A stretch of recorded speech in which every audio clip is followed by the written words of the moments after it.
Howdy, all you delicious people. I'm here today to review a show called Misfits. This is a show on Hulu. Go ahead and check it out. It's 6 episodes in one season. I I was kind of turned off by this show at first, but I think the longer I went into the show, I was like, you know what, I'm kind of getting into this show. I never thought that this would be a show that I would actually keep watching, but the more I went on with watching this, I was just fascinated by it. So I watched the whole entire first season, so we're going to review the entire first season. I would say these characters should not be likable and they become likable. It's weird how that works. We have a concept here that I'm going to put that out there, and then we are going to go into the spoiler like ways of which that we go on. So, in the very cryptic like way of talking about this show, I like the fact we end up having delinquent like characters pushed into community service, which also pushes them into being a part of some storm where we have an unusual amount of hail coming down to the point of it crashing cars, people ending up getting electrified or lightninged, or like whatever is the term of phrase, electrocuted via lightning coming from out of the sky, so on and so forth. Every single one of these characters who had gotten hit by this storm one way or another end up getting superpowers. I wouldn't say exactly superpowers. Most of these powers are they're kind of flimsy, but when looking at these characters and how each one of them eventually do develop, I kind of think that it's fascinating. But it also is kind of hilarious how there is one character that takes an entire season to try to figure out what his power is. And I honestly think that's hilarious. That same character was actually in the show Umbrella Academy, and he's on this show as a much younger character. Some of these casts to me were actually pretty familiar. I had also seen Ewan, the guy that plays Simon on the show. I had also seen him on things like Game of Thrones, and I've seen him also on the movie The Dirt, the Motley Crue movie. So we have here delinquents that eventually get superpowers and eventually try to correct things in their life or try to use their powers to maybe quite possibly benefit themselves, which isn't a horrible thing to do. But so really, that's just the whole concept, the long and the skinny of it. So I think it's about that time to go into even spoilers about this show. If anything, for some people, this is a very odd show to get into, so it might not be for everyone. There are at points where there is some sex going on in this show.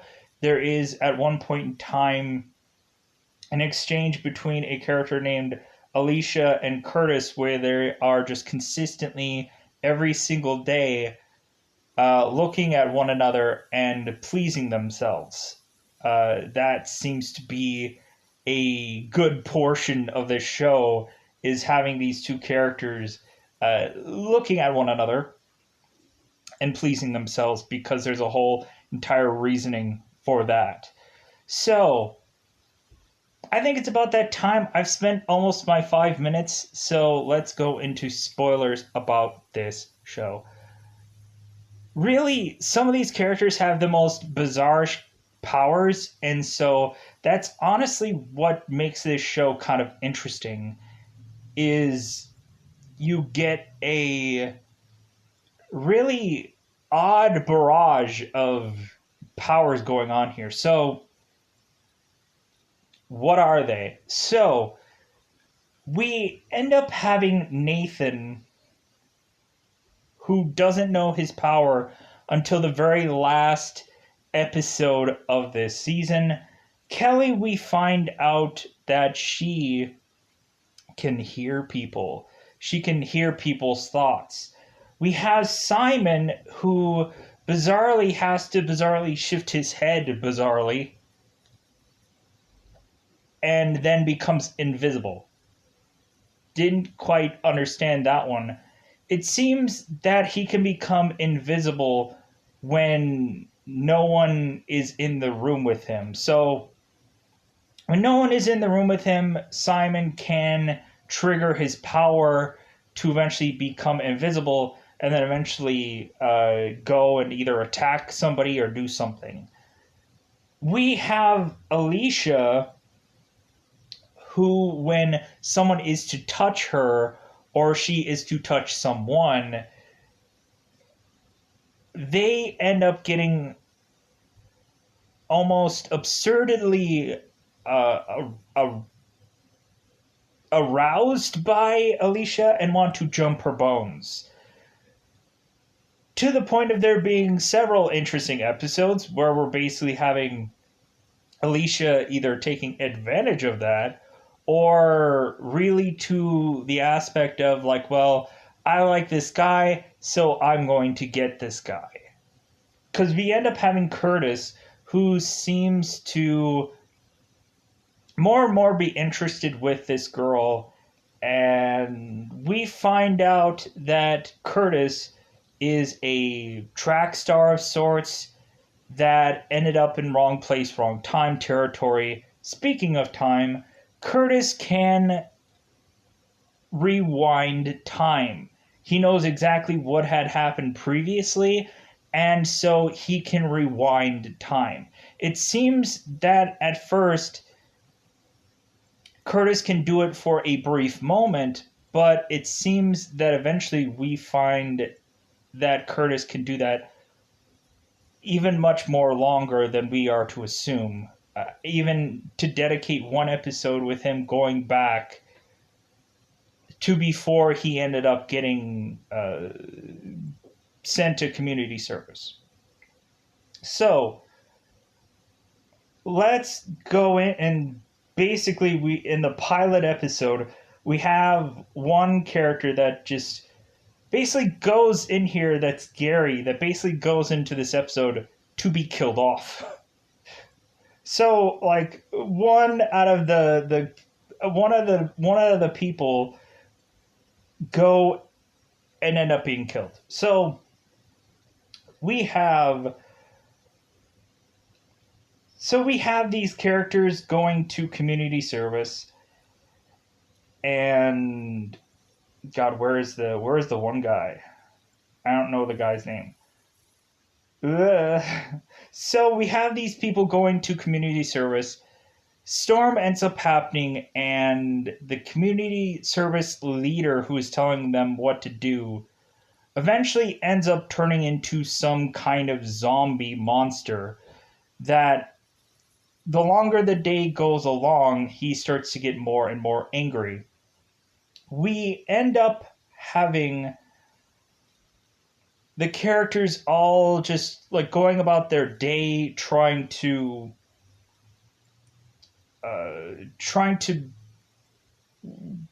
finish up their day and move on. And we have said community manager leader guy ends up going and attacking all of these people and ends up almost killing off one of another of these people. And so that's where we end up triggering Curtis's power to warn people, hey, this guy is going to come after us and try to kill us. What should we try to do? So, since Curtis warns them, they end up kind of being prepared for this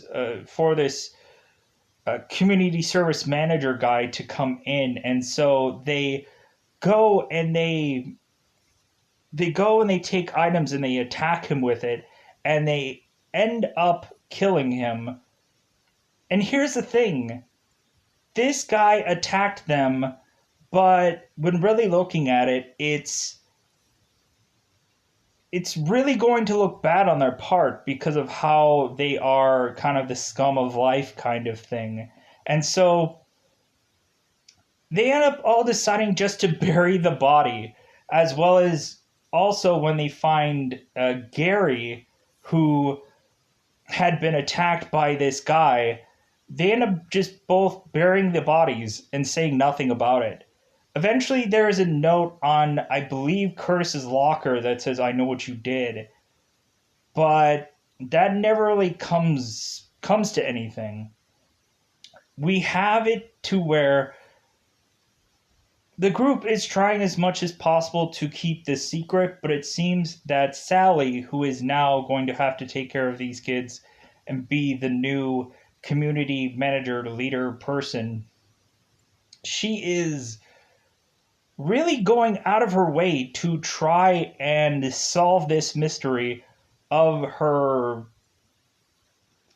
dead husband, boyfriend, guy, because seemingly in a past flashback, Sally and this guy was going to get engaged, but bizarrely the ring had gone lost, which we'll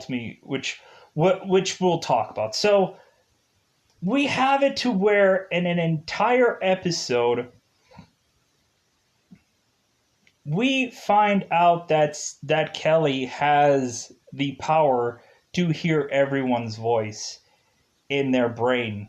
So we have Kelly, who eventually dumps her boyfriend and goes on a path of reading people's brains. We have it to where Nathan is consistently thinking about basically sleeping with anyone. It seems that's the only thing going along in his noggin. So we have Kelly doing an entire episode reading people's minds, reading people's brains. So we also find out that Alicia is basically going to a slew of clubs and grabbing onto people so that way she could have these group sessions, or all kinds of guys and all kinds of girls and all kinds of everything just going after her consistently. She's doing this on purpose because she wants to be fulfilled, I guess, if we could say that. So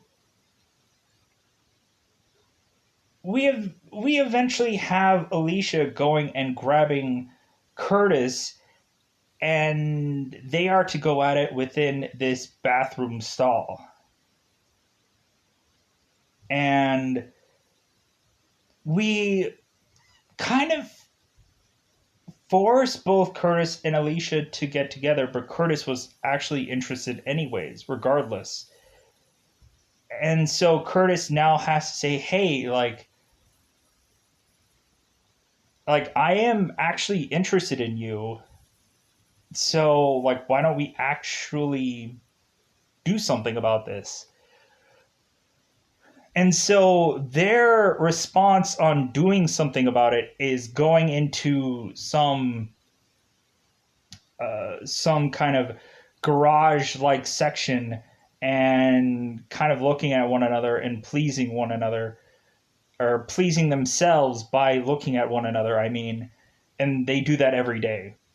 Alicia consistently is a person that seems to be a person not exactly shy about her looks. So there's a lot of times where Alicia will just go ahead and take off her jumpsuit, revealing all she's wearing is her lingerie underneath. So, moving on.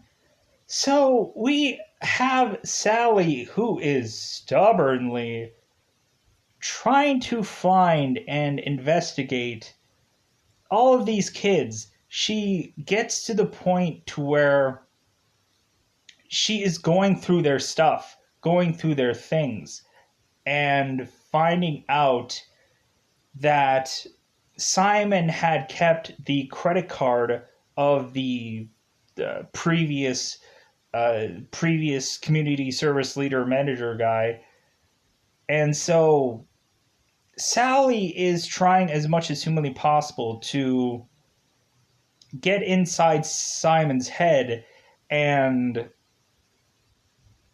try to either manipulate him or try to get answers from him, or she is trying to use Simon to investigate further to see what had happened to her previous man, husband, whatever. So, while that is to go on, we end up having these teens go into doing community service, at one point helping out a old folks home, and so we find out one thing, that Nathan's stepfather becomes a dog during the night. Not an actual growing hair, whatever, transforming into a dog. No, this guy just acts like a dog at nighttime, bizarrely. Nathan is homeless. He's thrown from his home. It seems that when he was to call any of his friends, no one was going to help him out, which sucks for him. But anyways, so we go on and we have Nathan, who goes and finds some young thing at this old folks home, and so immediately he starts to question her, and it seems that this girl is some volunteer.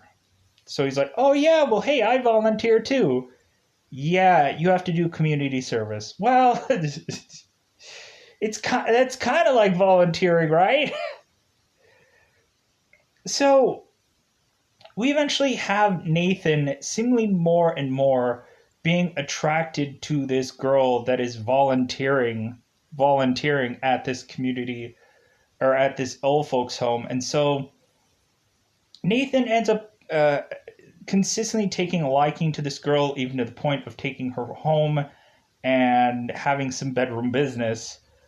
We end up finding out, though, that this girl is not quite as old as we were led to believe.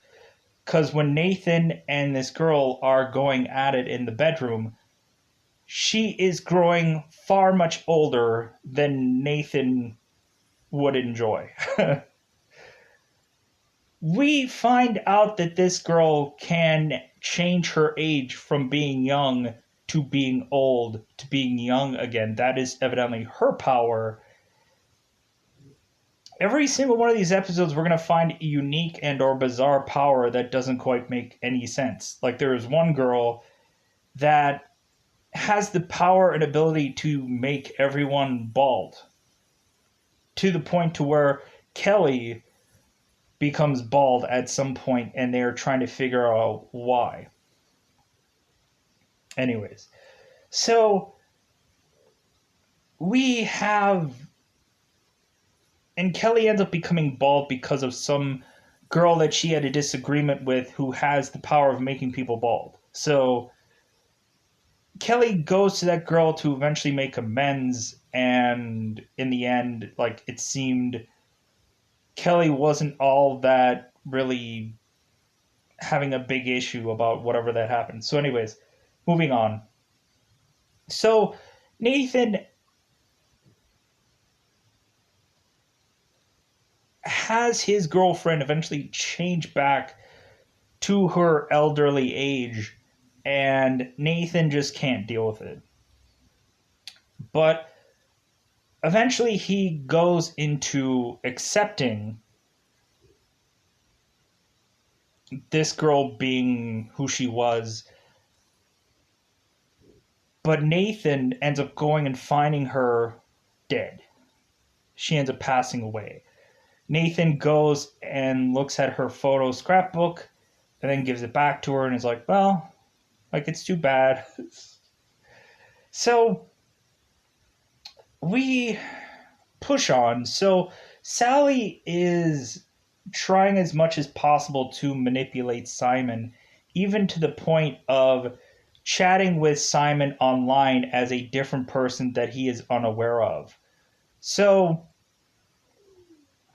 to try and manipulate Simon even more to help Sally out without him knowing, kind of thing. And so, we have it to where Sally is driving Simon home. Sally is going and having a drink with Simon, and so on and so forth.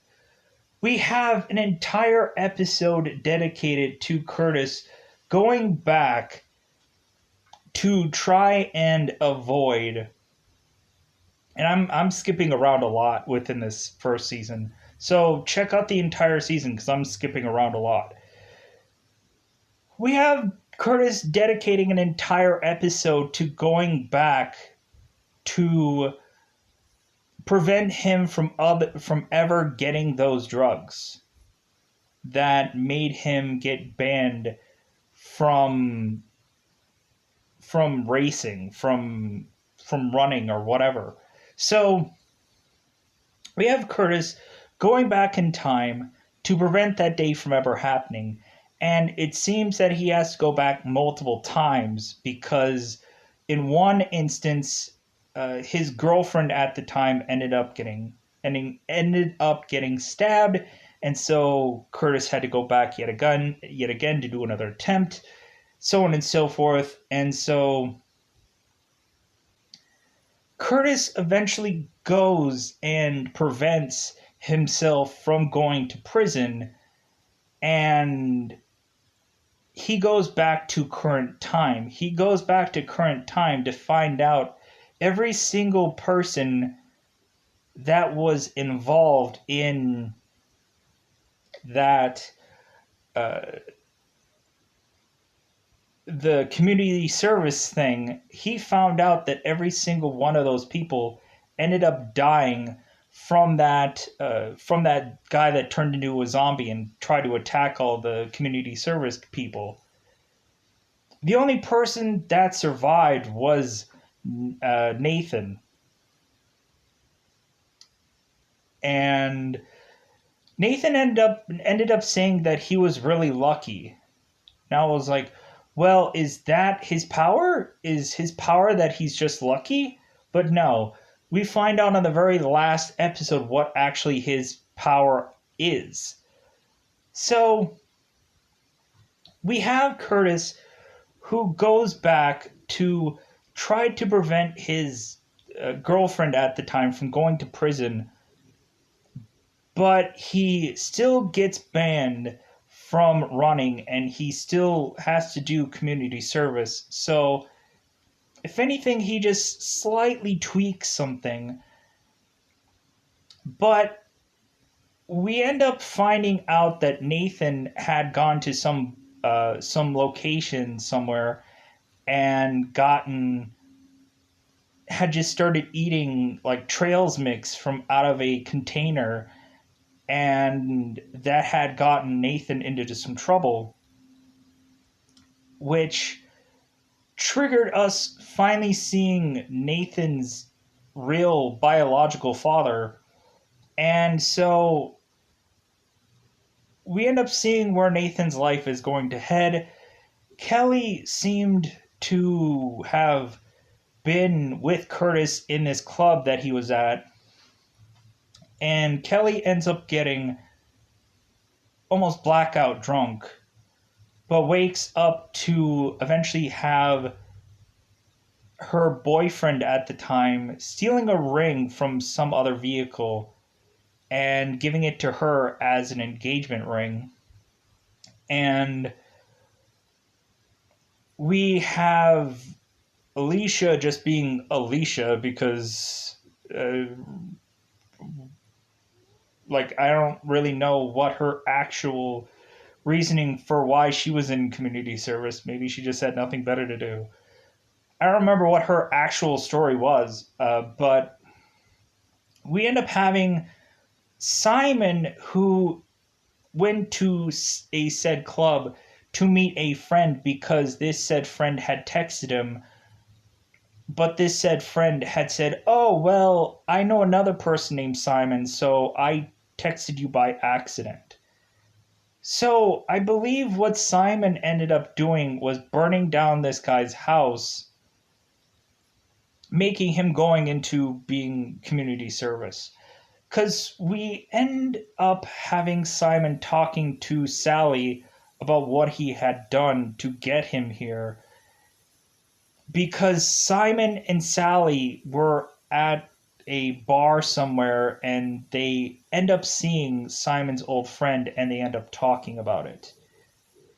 To where Simon and Sally go out of the bar holding hands to kind of say, "Oh well, like I'm gonna make him look good," kind of thing. Sally is.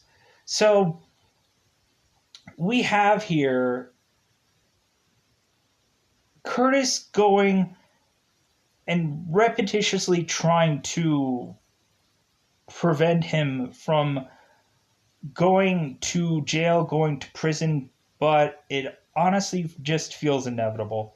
So we have Curtis going and trying to prevent this to have it be a waste of time. So Curtis goes along and does the almost exact same thing that he did previously, but he made his girlfriend at the time not go to prison. So I guess good on him. Curtis goes back to current time and he is now juggling two different girlfriends. And so Curtis has to go out of his way to try to figure out how to dump his old girlfriend because he was in a timeline where he only had Alicia. So Curtis dumps his girlfriend using the line from a Spider-Man movie that Nathan had given him. And so we have Curtis mentioning to his girlfriend, like, "Hey, I can't tell you why we need to break up because I'm dangerous and I'll just end up hurting the ones that I love." And so we have Curtis's girlfriend mentioning, "Dude, that's a line from Spider-Man," and she walks off. So we have Curtis going to Nathan and saying, "Dude, is that seriously a line from the Spider-Man movie?" And Nathan's like, "Well, I just wanted to sound cool." So this entire season, we have Nathan trying to figure out what his power is. In some episodes, he's thinking that he has like brain power to be able to break a glass. In some things, he is kind of thinking all kinds of things of what his power is. And so eventually we get somewhere down the road of this show where we end up having a girl that is, I guess, manipulating people or brainwashing people. Evidently, that is what her power is to brainwash people. To look at them, talk to them, and tell them, like, "Hey, this isn't your right path. This isn't what you should be doing." And so that ends up brainwashing someone to be on the side of this girl. And it very much looks like the Cruel Intentions kind of thing, where you have a person down in the dumps and this girl brainwashes them into being a cult follower, or blah, blah, cult follower of hers, where they're all wearing the same Leave It to Beaver, Cleaver freaking outfits. And so we end up brainwashing seemingly this entire community service group. We have Curtis being manipulated and taken and being manipulated. We have Alicia getting manipulated. We have Kelly eventually getting manipulated. The only ones that are left are Nathan and Simon, and because we have it to where Nathan and Simon and Kelly all realize that they should put music into their ears so they can't hear a word of what this girl says to manipulate and brainwash them into becoming one of hers. So we have Simon who fakes being taken, and so he ends up putting up a Leave It to Beaver like outfit, strolling into the headquarters and strolling in to find this girl to put a gun to her head to say like, okay, you need to reverse my friends, you need to bring them back. And this girl does not know how to fix this. She does not know how to reverse this. And so we have a point where Nathan takes this girl to the roof and tries to figure out a way of like a speech or something like that to maybe reverse people back, or he tries to say that no one is going to change him, no one is going to manipulate him or brainwash him. He's still going to be the same reckless self that he has always ever been. And I thought there was a very interesting moment, excuse me, when Nathan was talking to Kelly, when Kelly had changed, and Nathan was mentioning how like attractive Kelly was and how great she looked and everything like that. And so we had Nathan who is like looking out to see some people that he knows and some people of course that he doesn't, but he is trying to figure out some magic word that is going to reverse this process. And we end up having seemingly Nathan and this girl falling off the roof. Simon ends up going and trying to grab onto Nathan to keep him from falling. And Nathan ends up yelling out to Simon, "Save me, Barry!" Because we end up having Nathan consistently calling Simon Barry. And then Simon at one point corrects him, but Nathan is still calling Simon Barry. So I'm going to go to the conclusion of what happens to Sally, but I want to get this part out first. So we have it to where both Nathan and this girl end up getting killed, seemingly impaled of sorts via this fence. And so this girl's death leads the people who have been brainwashed to now be cured and back to who they are. I would just have said then, why not have Curtis go back in time before this was to all pop off and basically just kill this girl before she ends up brainwashing people? Would have been a clever move. So before I get to the very tail end of this show, let's go back to the Sally stuff. So Sally ends up going into Simon's room, Simon's place. She steals footage of a day to try and see if she can find any evidence that is to lead to figuring out what had happened to her husband. She finds out nothing. We have eventually Sally going and stealing Simon's phone to try and see if she can get anything off of his phone, and she does. while she's going to the bathroom finding information on Simon's phone, Simon goes and becomes invisible to see what Sally's doing because he finds that his phone is missing, so he goes after her.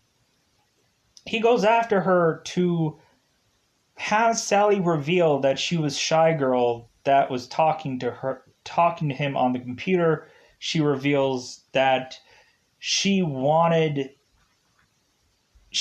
to be with Simon for Simon to help her find the killer or found out what would happen to her husband. And so we have it to where Simon is not going to help Sally with this investigation. He is not going to go to the authorities. He's not going to turn his friends in. We have it to where Simon is confessing to Sally, hey, like, this guy had attacked us. And Sally wants to hear none of that. Basically, all that Sally knows is her husband's dead. The community service people have something to deal with it. And so now they have to go to prison for that. Regardless of who attacked who first.